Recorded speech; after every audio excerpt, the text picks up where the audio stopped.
মারামারি করে এই সংঘাতের মাধ্যমে আমরা আর কিছু অ্যাচিভ করতে পারবো না, আর কিছু আমরা পাবো না।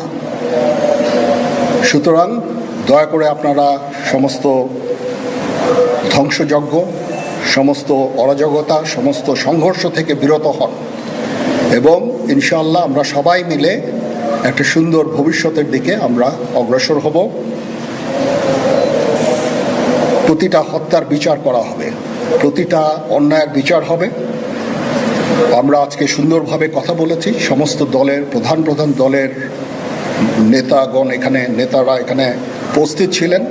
আমি ওনাদের ইনভাইট করেছিলাম এখানে, ওনারা ভেরি নাইস অফ দেম যে ওনারা এসেছেন অ্যান্ড আমরা একটা সুন্দর আলোচনা করেছি এবং এই আলোচনাটা ফলপ্রসূ হবে বলে আমি মনে করছি এবং আমরা একটা সুন্দর একটা ইন্টারিম গভর্নমেন্ট ফর্ম করে আমরা দেশ পরিচালনা করব।